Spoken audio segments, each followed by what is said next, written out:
On today's episode of The Real DJ Show. My man likes walking out like Tiesto, huh? Coming in and coming out like Tiesto.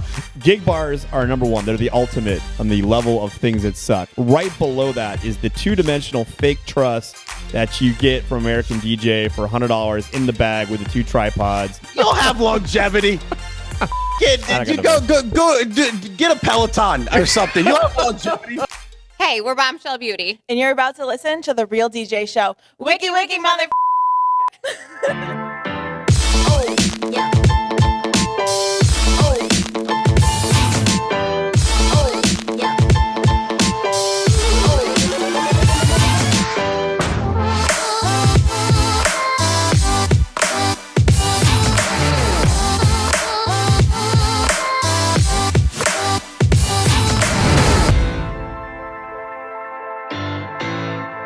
Hey, what's up, everybody? Welcome back. Another episode, The Real DJ Show.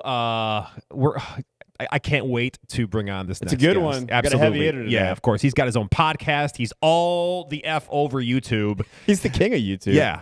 From DJ in our SCE, space, in our world from anyway. Club World, whatever. We've got about 4 DJs right now that work for us that are fanboying the hell out right now that we got this guy on. We're pretty excited about They're that. all pulled over to the side of the road right now. Yeah. So, Johnny, welcome back. Hey, man, thanks for not firing me. I appreciate that. And Mickey Hamilton in the booth, solving tech Mickey, issues what's left up? and right. What's up, guys? And bring on our guest. Get him So we here. begin every episode of The Real DJ Show with a segment we call The One Thing, where we get out there and do a profile of somebody who's out there and killing it. Our special guest who's dominating the entire show, we gave up the entire show for him. With that fanboying out. Say hi to Nick Spinelli. What's good, people? How you doing, bro? Okay, man. I'm chilling. I'm chilling, man. Beautiful day. We Love it. We were trying to figure out if we had time to get you on before the 400 things you're doing today, the seminar you're giving, the Genesis tickets you wanted to buy. So we're stoked that we found that window for you. Worked out perfect. Worked out perfect. Yeah. All right, so we got lots of plans for you, but we start every episode with what we call The One Thing. Mickey, give me the intro to The One Thing. Let's go. I wake up, flex, I'm down that check. No drip, this wet. Tell him run it up. No sleep, no rest. Yeah. All right, so we're going to beat Nick up today with all kinds of things we want to do with him, but we're going to start every episode with The One Thing. So, Nick, give us a little bit about the superhero origin story of Nick Spinelli and how you got started in the business. Not really a superhero. I was making salads for $7 an hour at a restaurant/banquet hall, and the house DJ there, it was a 1995 a head wedding special there. It was a right? And the house DJ there was looking for an extra person to roll his wires, and the restaurant owner recommended me. So, Nick will be great. And he gave me $10 an hour, and I was rich. I bought an Xbox, and I helped him roll his wires, and I kind of got into it that way, and I kind of, I was like, you know what, I could do this. I want to do this. From salads to turntables. I love that. That's it, pretty much. Any origin story can start with I was making salads is a good story for me. All about that. All right, so, Nick, before we go any further, you got to give us the one thing. What is the one thing about Nick Spinelli that is the secret sauce for your success? YouTube.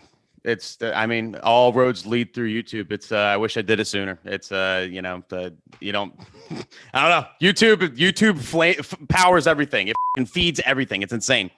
So because you only have so much time in a day, right? So you're out of everything you do, podcast, Instagram, YouTube. That's kind of where it is.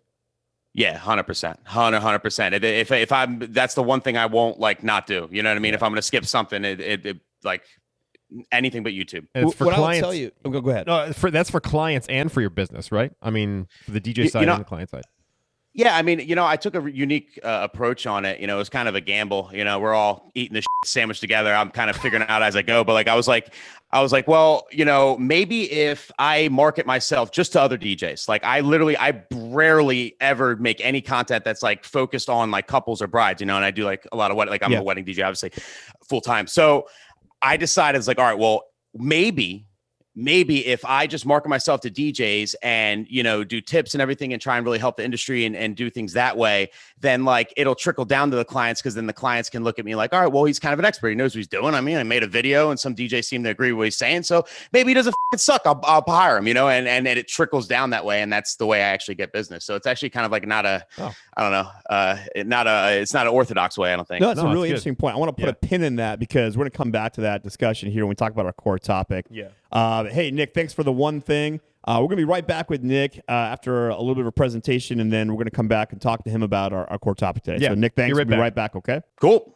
Because that was an awesome one thing. We really appreciate having Nick here. He is the king. He's of this got a topic. significant amount of real estate on the YouTube. Yeah. Yeah. And I think probably the topic that I've seen him cover the most, which is probably the topic that is covered the most in general in the cyber world of DJs, right? Yeah, Between YouTube and all these podcasts is how much should a DJ How much charge? are we going to get for what we do? Yeah, it's too much. It's not enough. My market can't support it. Yep. How do I do all that stuff? So when we were, come to the table of deciding to have a podcast for mobile DJs, we came up with all the topics we want to talk about. I mean, the big one, the underlined one is the topic of how much do you charge? Sure.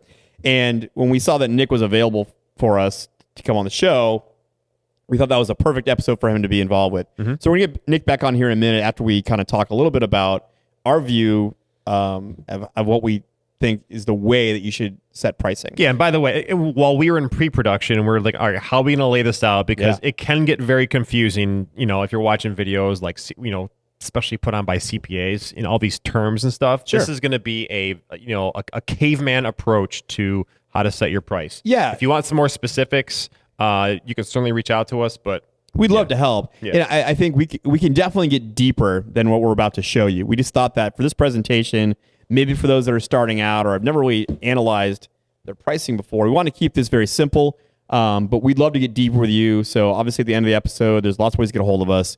Reach out and we can get even deeper. But we want to talk just about, look, there's a scientific process to setting your price. There should be anyway. Yep. I mean, because oftentimes when you ask another DJ advice about how much you charge, the answer is, well, be the highest or charge more. Well, why? Or what does that matter? I'm charging more. Is it enough yet? I don't even know. For us, we've always come from the school that there's a scientific process to how much you should charge. And it's not arbitrary. It's a process. And so we're going to talk about that now. So, Rich, when you're kind of scientifically figuring out how much should you be charging, what's the first step? Well, you got to figure out your ceiling, meaning like out of how many events you can do in a year, like what's your ceiling? What's your max? And there's a lot of different things that go into this. So if you're a single operator, I mean, it's just you. You've got a bunch of different things to consider. Your life. Are you married? Do you have kid commitments? Sports? But you got to be true to yourself. What's the absolute max that you can do in a year? If you're a multi-op, obviously you can include team members. And keyword, don't burn them out. Whole list of problems if you're doing that. Sure. So it needs to be a true, honest max of your level of productivity. And you're probably looking at some historical data for that too. I mean, if you've been in business, you probably want to look at what have you done up to now and what's changed. Could you do more this year than last year? Is it going to be less than last year? You want to look at some numbers, right? Yeah, because I mean, this is part of the process of business. I love, staring into the future and, pretending to worrying about like play money. Like, okay, yeah, we're starting over January 1st. What are we going to spend this year? And we haven't even made the money yet. So here's the thing. Yes, you should keep and you should look at historical data. I like looking at 3 years. I think that gives us the most clearer picture. You can go as far back as 5.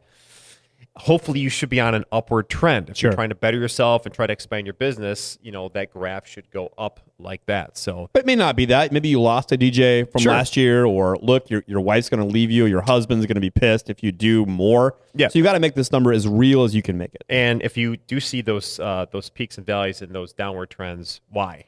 Obviously pandemic, huge from last year. It's a whole other topic, right? Yeah. So, but business yeah, trends. Definitely look at the historical data. So how many events can you do? You got to have that number before you start anything else. Yep. Okay. So let's say we figured that out. I've analyzed how much I did last year. Let's say I've added a DJ. I can do a little more. I've got a number I feel pretty comfortable with that we can hit this number. What do you do next? Yep. So how much is it going to cost your business from everything, from paper clips to stamps to labor expenses?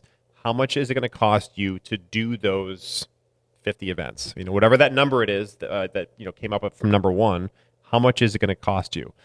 And a lot of this is also, how much you're going to pay yourself. If you're a single op, you got to decide, hey, what's it worth for me to get up and do this? It needs to include like literally everything that you spend in your business. And just a word of advice, you need to pay yourself first. So when you're making this list of expenses, put yourself up right at the top, and right underneath that, savings.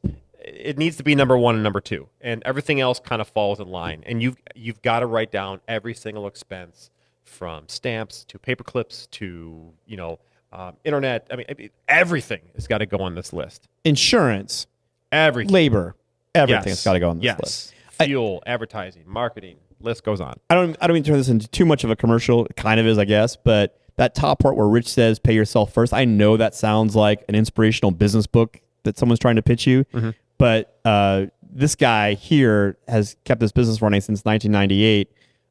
When we've taken on mentors to evaluate our business who looked at his books and said, you are the most financially stable business I've ever seen, let alone a DJ business. So when he says pay yourself first and the savings, you've got to listen to that. You've got to know what you're worth and pay yourself. The line. Okay, so you. we have figured out how much these events are going to cost us to do it. So if I'm doing 50 events, I need to know how much it costs me to do 50 events. So what happens next? Yeah, so you got to add up whatever those expenses are going to be. And let's say, for example, 50 events is going to cost you $100,000, right? And you need to be ironclad sure there's no other gotcha expenses. There is no gotcha, right? You need to add up everything that's going to happen with this business, and then it's just simple division. I mean, you divide your $100,000, your 50 events, and you're charging $2,000 a wedding. I mean, I know this sounds like caveman stuff, like, wait, that's too easy. But it really comes down to that. I mean, we've simplified things a lot, but this shouldn't be an arbitrary experience. I mean, this shouldn't be, I'm guessing how much to charge. How much did it cost you to do it? And then you do the division. Now, look, though, Rich, that seems so simplistic. There's got to be some variables in here, right? So what's the swing? Like when you're making a decision of how much to charge, let's say, okay, if I do 50 events, cost me $100,000. Again, these are just simple numbers that make the math easy. Like, how do I adjust that? And what are the things that you should be reacting to? There's a bunch of different questions here, like in the video, right? So, yeah, well, I do more than weddings. I do private parties. I do holiday parties. I do whatever it is you do. But you've got to start thinking like a business that you are giving up a weekend. I don't care if you're DJing a garage sale, right? You're giving up a weekend that you can book something else. That weekend is going to cost you about $2,000. So here's the thing. This is just a metric. This is just a pin. So just realize you start getting into the mindset where if you flex, if you do an event that you're getting $2,500 more, maybe there's a photo booth, maybe there's lighting, you're getting $3,000. Wow, great. Now you're in the way plus side. Maybe there's a weekend where you're doing a private party and you're only getting $1,000. Well, that's going to get you under a little bit. But on the average, start thinking averages. It should be $2,000. Average ticket price might be the most important metric to our business. Yes. And there's a lot of things. New sales, of course, all those things. But when we're looking at a business evaluation for us, average ticket price might be the most important metric because when we're going to make our budgets or figure out what do we need to charge next year to stay ahead of our expenses, because as big as you get, that's still the question. We have 13 DJs. We've been in business a long time, and we still every year have to figure out, and we had a discussion yesterday. Yes, we did. Yep. How much do you charge isn't like, well, because I want to charge more than the next guy. It's because what's our average ticket price right now? What is it been for the last 6 months? Is that trending up? Has that been trending down?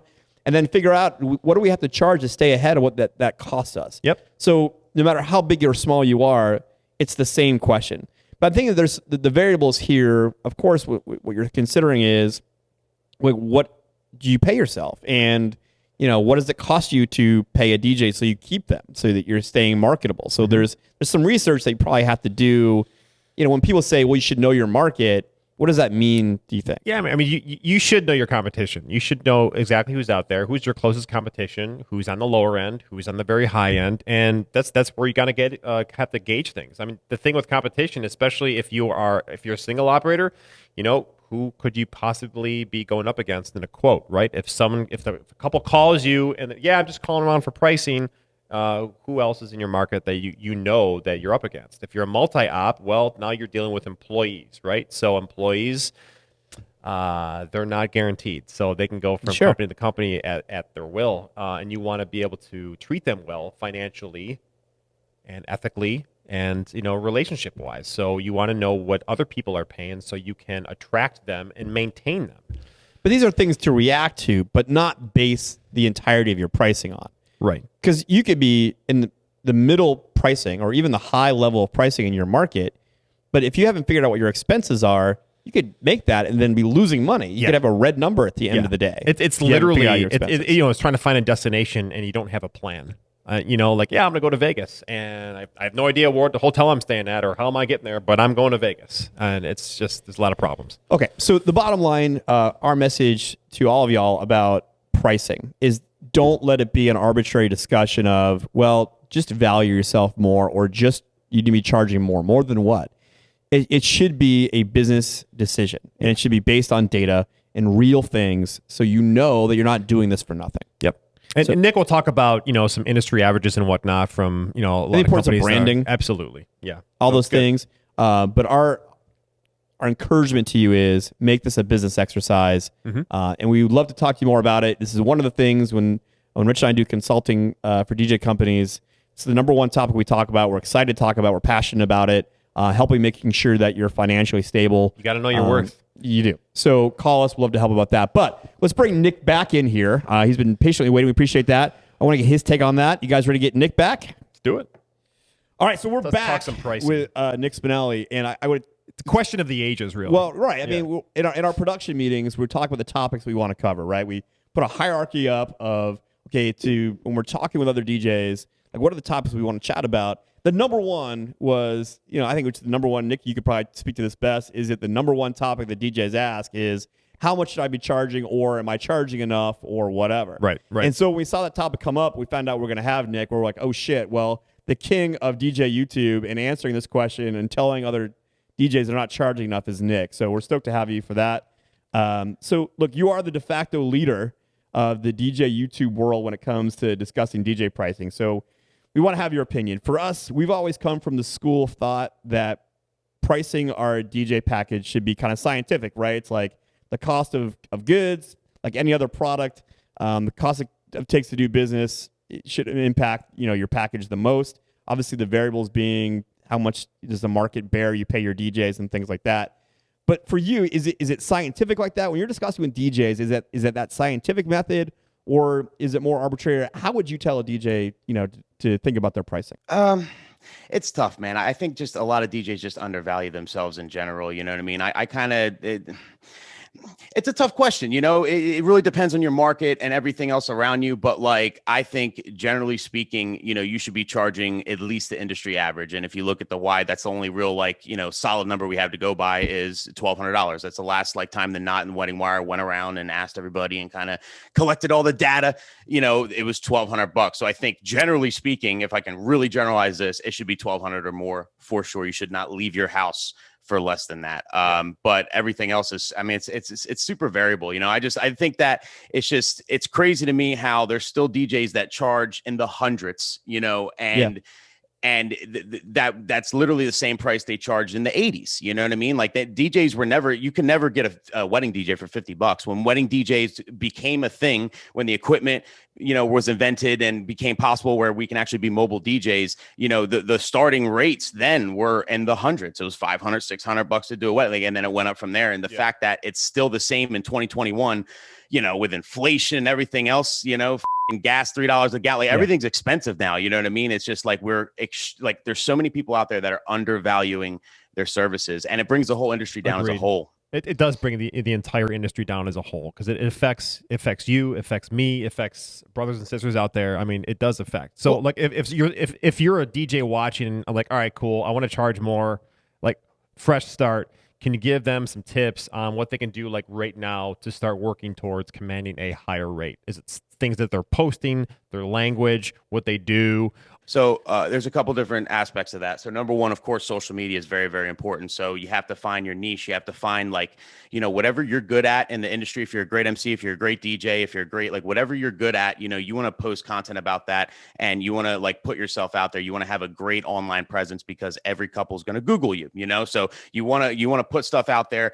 General rule when you're posting, you know, every single post you do, think to yourself, is it going to educate, inspire, or entertain, right? Is it funny? Is it cool? Like, or is it gonna, it has to have some kind of value in it. Don't just post to post things that have value. Every time I post a video or a picture or anything, I try and have some type of value, whether it's funny or just entertaining or actual educating or I'm not an inspirational guy really, but like, you know, like whatever, it's got to have some type of value in there. The other side of it is how you DJ a wedding. You know, you got to realize one thing, right?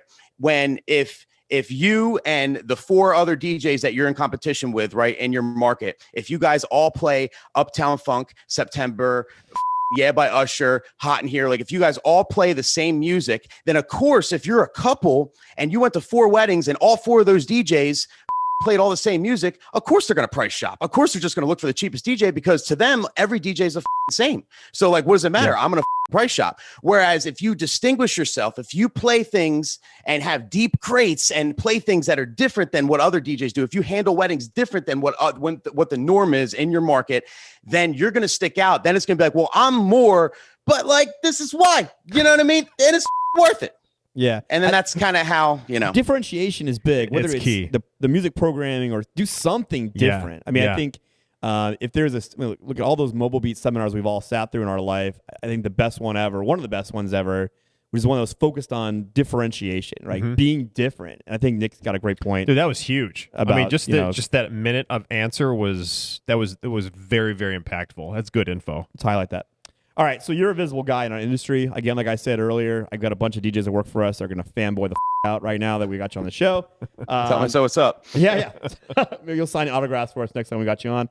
You become a resource to the working DJ, which I think is great. I mean, we have to have resources. But like how we talked about this in your one thing, I put a pin in it, but talk to us a little bit about how your online presence and your visibility, how's that affected your core business, right? So I assume like there's probably some monetization from your YouTube stuff, but really what you're hoping for that this online presence affects your core business. So how has it affected your core business? I mean, I think every time I meet with a client, a lot of them have already Googled me. So they kind of already have their mind made up. So like when I meet with them, a lot of them say, I get off in the, hey, we watched your videos, da-da-da.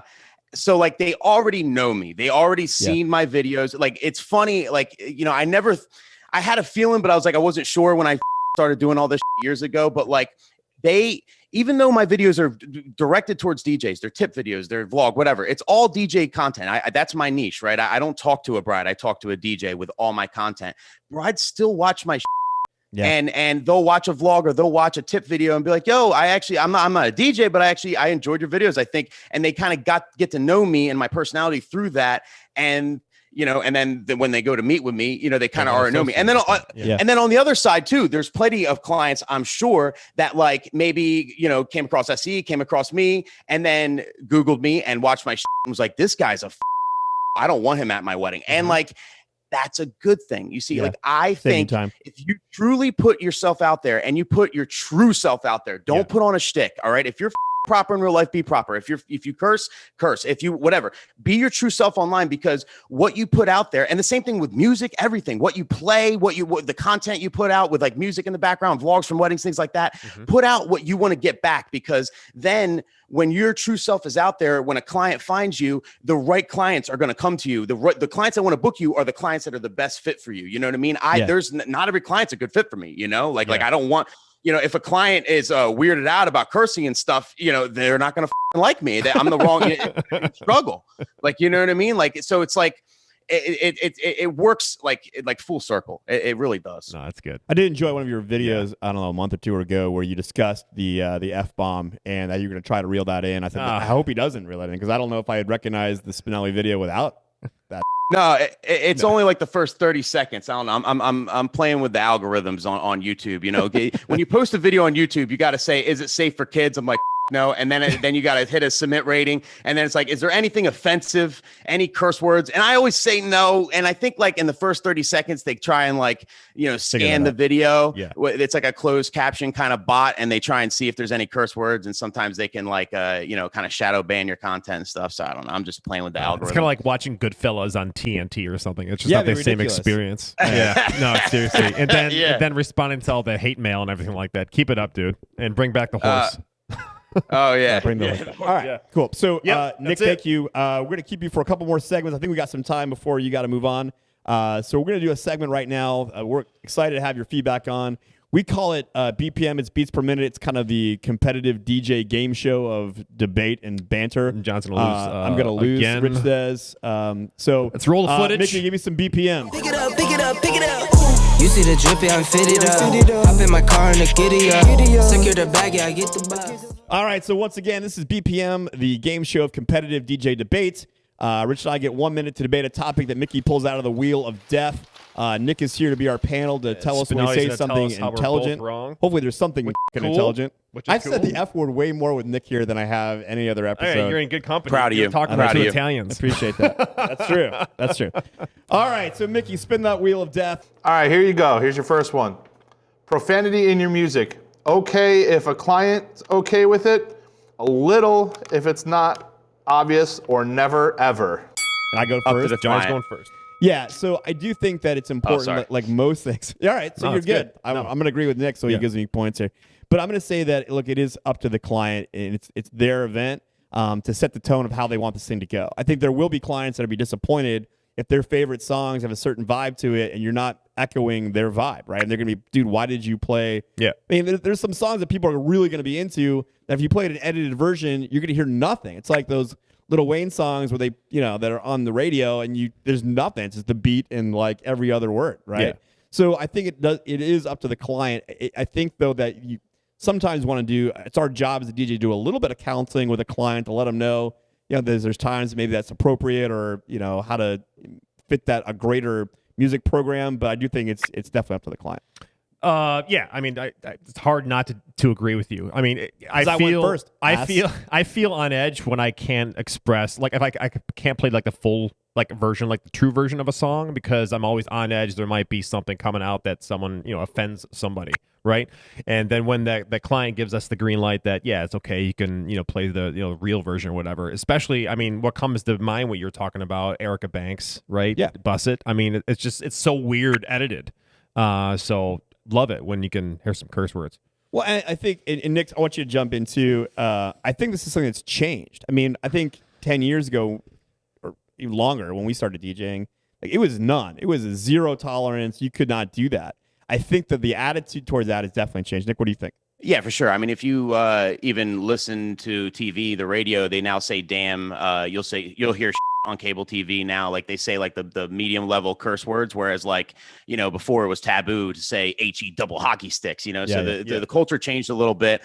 I think that whatever the client wants, the client should get. Like even this weekend on Saturday, my client really wants the wobble. It's a must play, so I'm gonna play it. I'm gonna hide behind my facade once I play it, but I'm gonna play it. You know what I mean? Like whatever the they want. So if they want curse words, they want curse words. I think you just got to give them what they want. And also keep in mind, if a client asks you for curse words and then you say, well, I don't feel comfortable playing them, you can lose that client or at the very least turn them off. Like, yo, this dude's a prude. Like, you know what I mean? Like, it's just, I mean, I get it. Like some people worry about venues, like I've heard DJs say, the venue won't allow me back because I played this one song, or if you live in the Bible Belt, right? Like maybe it's a little different, but I don't know. I go by the rule. Whatever the client wants, the client gets. I work for them, so. I love your belief system on that, because there's a lot of people who don't subscribe to that mindset, and a lot of what you talked about, it has to be up to the client. That's the reason why we have careers. Yeah, I do think it's a different. It's a different atmosphere now. I think you couldn't get away with that before. Perhaps I think for now sure. Maybe it's better. All right, yeah, Mickey. Number 2. I'll take your word for it. You didn't pick that question out because Nick was on something juicy on the show today. So give us another one. Spin that wheel. Your second one coming at you. Best one more song, an encore song of all time. What is the best encore or one more song of all time? All What's the small the best? things. Like Blink one more 182, song all ever? the small things. That took me 5 seconds. Are you just done? That's it? That's done. Yeah. All right. Well, damn. It's good right now. All the small things. I'm interested to hear what Nick says, because I think this is a market thing too. I would say that Blink-182 has been kind of a recent comer. I mean, that's like, because the demographic of who's getting married right now, that song is right in that wheelhouse. I still don't think, though, I mean, look, if you look at the wide scope of clients that Don't Stop Believing, as much as that song makes me want to jump off a bridge, it's probably still number one. I like other stuff. I like to mix it up based on the client, but Don't Stop Believing is probably still number one. but that's an up and comer. Nick, Yeah. in your market, what is that What's up, for you? Nick? You know, it's tough because like I think anything you play is based on a crowd. We read a crowd for a living. So like, you know, all the small things is a great one if the crowd's right. You know, Don't Stop Believing is a great one if the crowd's right. You know, you can play the best. I don't have a best, but I would say like a one more song, like a whatever encore song should just be like any song you could start a dance floor with, like, you know, Jump Around or anything like that. I've been using Higher Love lately by Kygo. You know, that's a good one to play at the end out of nowhere. That bangs. You know, it just depends on the crowd. You know, always got to read the crowd. You know, so it's hard to say. And by the way, DJs, if you need some help and want to save some time on some dance floor starters and other topics, Nick has some great lists out there. You can check him out for that. If they're watching the show, they probably watch every single one of Nick's videos. I would assume it's a very similar demo. Because by the list, I'm usually posting the link to this video, this show, like right after Nick posts his on every DJ board ever. Yeah, he just came out with an email list too. That was pretty good. Very good. All right, Mickey, give us one more. All right, last one. Hypothetically, you work for a DJ company that provides you a setup crew and an all-night assistant. If you had to give one up, which would you give up first? I think I'm gonna give up. I'll give up the setup crew. I like having a second person there to help me out with pretty much everything. It allows me to focus more on my job and be creative without having to worry about is dad near the dance floor and not out smoking with his buddies. So yeah, I don't mind setting my own stuff. I'll swallow that pill, but I don't want to give up that second person. You're so wrong. And this was like you've been wrong on these before. This is the most wrong that you've ever been.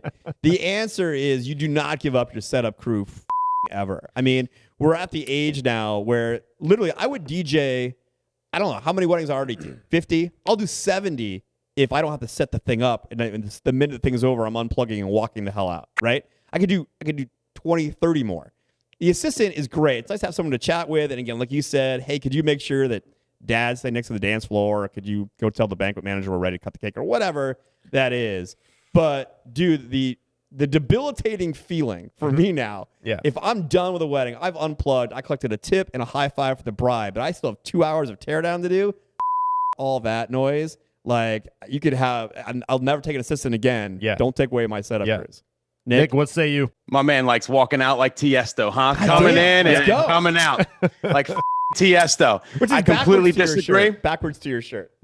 I completely disagree. The assistant, just like behind every great man is a great wife or husband or whatever, behind every great wedding DJ is a great wedding assistant. The wedding assistant, Santi, who works with me every wedding, I don't know what I do without him. It's one of the most important things you could ever do. I think you're smoking crack if you DJ weddings, you don't bring an assistant. Not only do they help you with setup and breakdown, which I don't mind.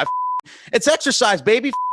Grind that shit out. But like, on top of that, they can get content for you, right? They can take pictures for you. They can get that content to post on social media to get more events. They can support you so you can actually use the wireless microphone, what it's intended to, go out on the dance floor and actually host and connect with the crowd when you're doing formalities and they're doing music behind. So you can handle any type of complicated intros, different songs, all that stuff without sitting behind your setup. I mean, the list of things that Santi does is just unreal. Like the controlling lights, everything. Like there's so many things that you can use an assistant for. It's absolutely crucial. I would never give up my assistant. I would never do a wedding by myself ever. I haven't done a wedding by myself in 10 years and I'll never plan on doing it. And I actually don't mind, one day if I can have a roadie crew to set up and I can walk in, whatever, maybe, but like it's magic. It's magic. I like the grind. It's part of the grind. I don't mind setting up and breaking down. Like that's the grind. I like that 30 minutes afterwards. I'm breaking down. I'm like, that was just going through my thoughts, what I played, what I did, like reviewing. I don't know.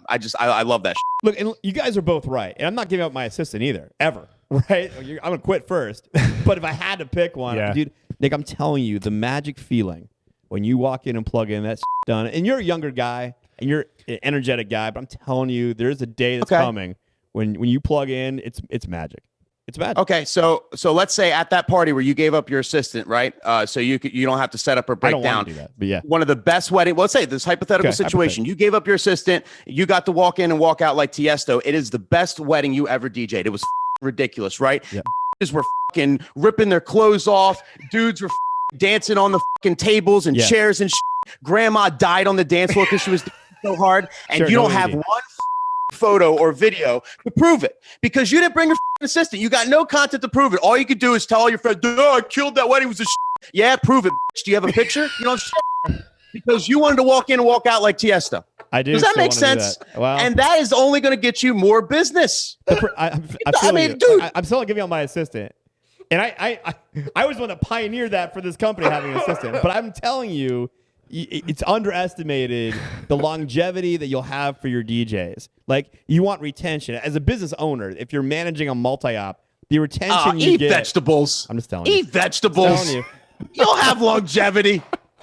Get a Peloton or something. You'll have longevity.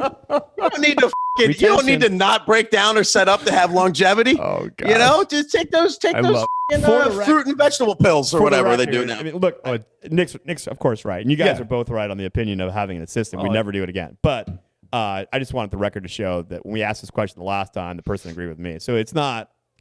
Joe Bond? Yeah. Oh, coincidentally, he was interviewing roadies. He was interviewing roadies that day. Yeah. Well, I mean, you know, we're old, you guys are young. What do you want from me? Yeah.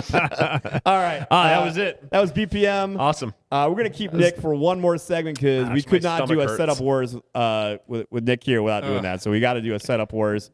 Mickey, play that setup wars video.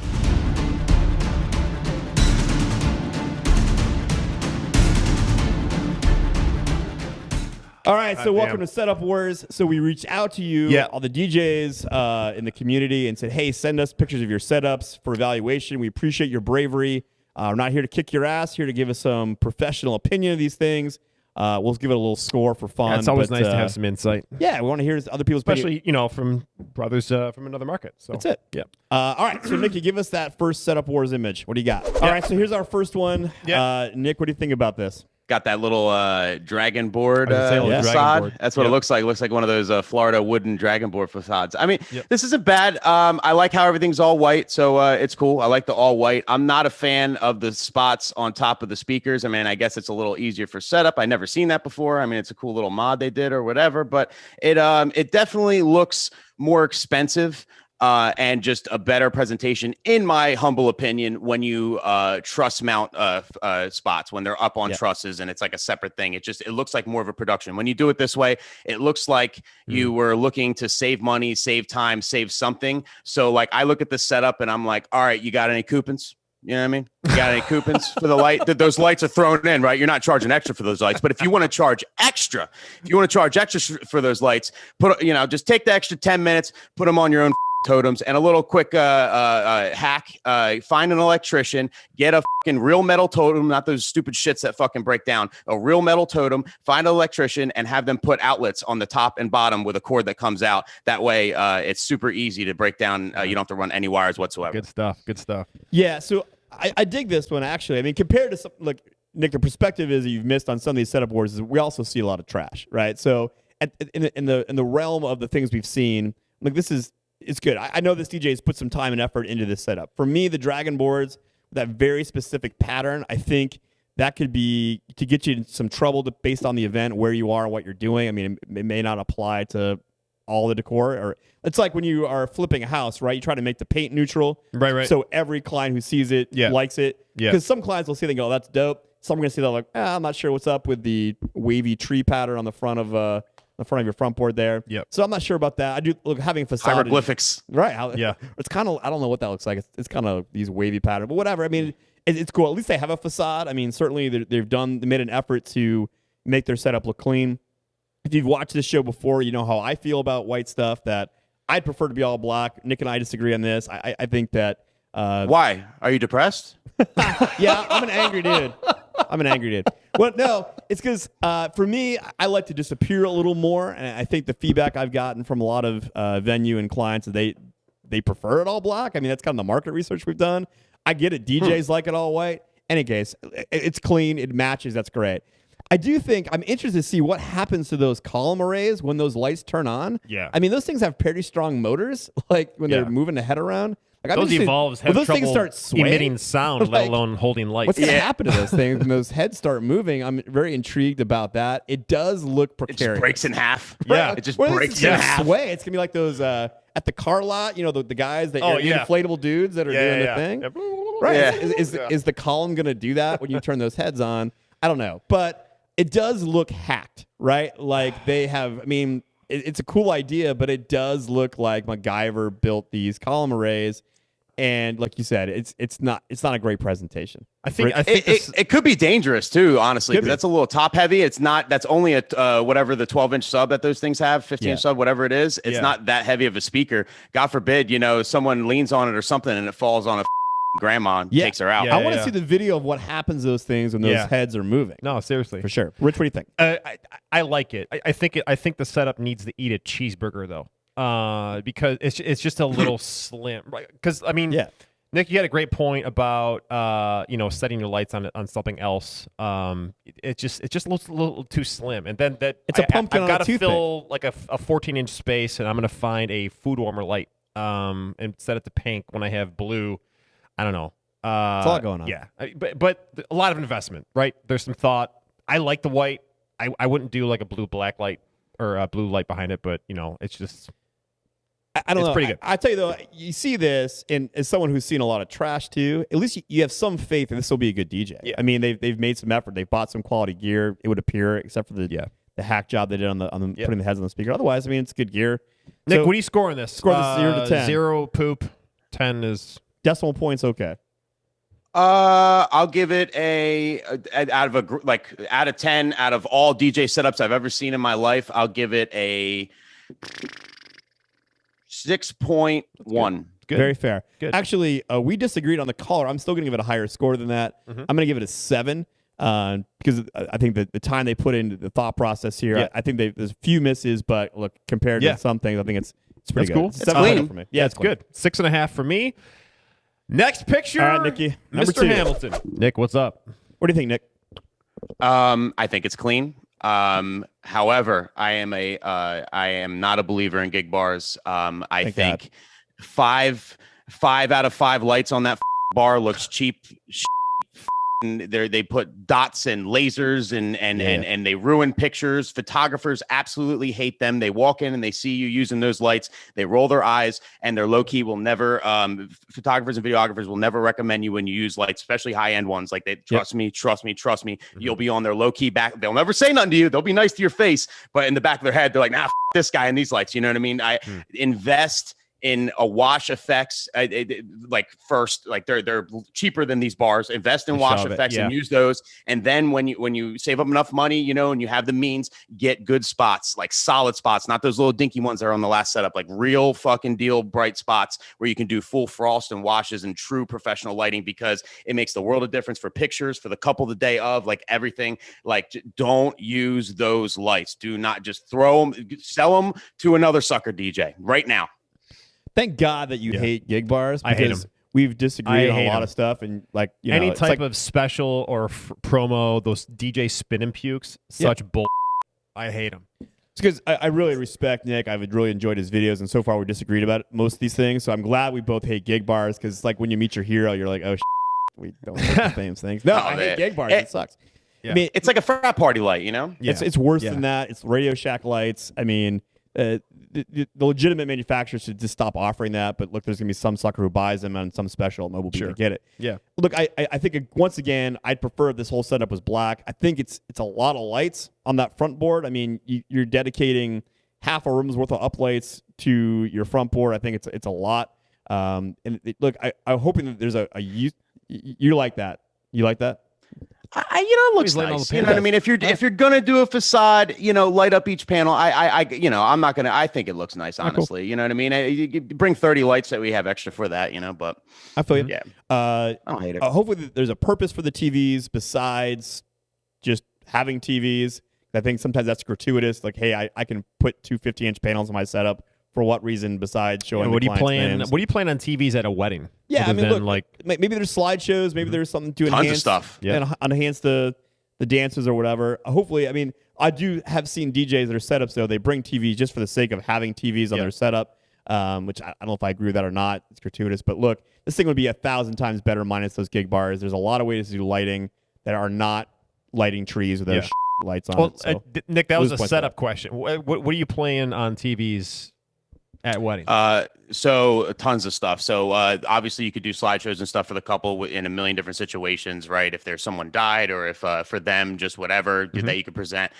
You can do name loops, right? So their names are on there. So it just looks really cool. You got big ass TVs that have their name with cool graphics and whatnot. Yeah. They make wireless HDMI now, which is really clutch. So if you invest in it, it's a lot of money, but you can have a wireless camera that you can bring out to the dance floor and have live simulcast. Yeah. You can live simulcast when you're lining up the bridal party in the other room because everything can be done wireless now. Like there's lots of, with technology, the last few years that's been coming out that's super solid. Use your imagination. You could do a lot of really dope things with TVs. Like I think that this is something that could really come back in a big way because technology is, making Good advice. Which, what do you think of this? Yeah, I mean, minus the gig bars and stuff. I've never been a fan of those. I'm cool with the facade and obviously the truss towers, all the scrim socks over that. Yeah, just a lot of good points around. I'll probably score this 5.5. Yeah, what did I give the last one? 7. This is a little below that for me. Gig bars, I'm at 6.02. Nick, what do you think? I'm like if he doesn't turn the gig bars on at all, I would honestly give this setup like a 7.1 because it's like it looks a little more just expensive, just the TVs and the trussing and everything. It just looks like it looks legit, you know what I mean? But if he turns the gig bars on, I give it a 3.0 even. Even. Wow, 3. 3.0. That's a big 3. swing Turn the for gig the bars gig on. bars. Because the lasers are on top. Yeah, they're like they're almost in my eye. What if someone goes blind? Oh, Seriously. just sell those things. And by the way, you had mentioned moving heads that at your shows and stuff like that. In our market, we can't use haze at all. I mean, anywhere. There's like one venue out of all of them that uses haze. How is it in your market? It's not like that. I mean, it's probably 20% of venues don't let me use it. I mean, it still looks dope without haze. You know what I mean? I mean, haze makes it a big difference if you have a real hazer. I mean, that comes to my market. If you use a hazer, you're going to set off alarms. If you use a good hazer, it's not going to, you know what I mean? So that comes from that too, educating the venue. Like, hey, listen, like this ain't your $100 hazer. This is some real deal. But I think regardless, spotlights make a world of difference. There's so much you could do with them. So, and frankly, it makes your setup look better. I mean, it just looks like 100%. Yeah. All right, Mickey, last one. Whoa! All right, we had to have. There we go, baby. Here we go. This is what we needed. All right, gentlemen, we got to keep this to 5 minutes. So, this is the easiest one, Mr. Spinelli, because the floor is yours. Holy shit. All right. First of all, whoever the setup is, I'm going to need you to take a roll of gaff tape, okay? I'm going to need you to peel off a piece of gaff tape about 8-7 inches long. I want you to take that said gaff tape. I want you to rip the gaff tape down the middle, right? So you have 2 long 7-inch strips of gaff tape, right? And I want you to take those 2 strips. And I want you to use 2 strips per stand and tape those fucking wires down. It takes 2 seconds. That way it's nice and clean in the back. Tape them around. Okay. It's very cheap and easy to do. And it'll take everything like wire management, people. Number 2, I cannot stand a TV on a tripod. I can't stand the look of it. I think it's very tacky, but you got to do what you got to do. There are cheap totem options. I would recommend getting a low cost totem option and doing it on a totem rather than a tripod. I don't care if it's a little harder. It's just going to look better and more, expensive. It's all about like, you want to look, you want to have a good presentation. That's how you charge. You know what I mean? It's just like the presentation is everything. Weddings are nice things. And then, I mean, everything, the fucking, the whole overhead thing. I mean, it's a little extra, but this, I mean, it's fine. To each their own, just wire management. In the range of things that I think suck, gig bars are number 1. They're the ultimate on the level of things that suck. Right below that is the 2-dimensional fake truss that you get from American DJ for $100 in the bag with the 2 tripods. It's the same family of shit. It's the same family of garbage, that 2-dimensional fake truss on 2 tripods that you hang 2 fake moving heads and 3 lasers on, or whatever the heck all that stuff is. It's the same vein. It's the same family as that. You see that, and you immediately you're going to make an assumption about this DJ. Unfortunately, they make me a really good DJ, but my assumption when I see this is they're not very good, or they're brand new, or like they bought the starter pack. Right? Is what that looks like. Yeah. There should be symmetry as well, too. I forgot to mention, not to cut you off, but definitely like, when you're doing, you want to have symmetry. You want to have like speakers even on either side. And if you're going to do one TV, don't keep it a part of your set, maybe along the side, but like you want symmetry. Yep. Yeah. It's like, it's hanging to the left heavy. The assumption I have about this person was that they walked past Radio Shack And that's my assumption where they used to, buy everything, the strobe machine, and I don't know if is that a projector? I don't know what those are. They're either old school lasers or it's a projector. I have 12 laser, feet to fill on my tri.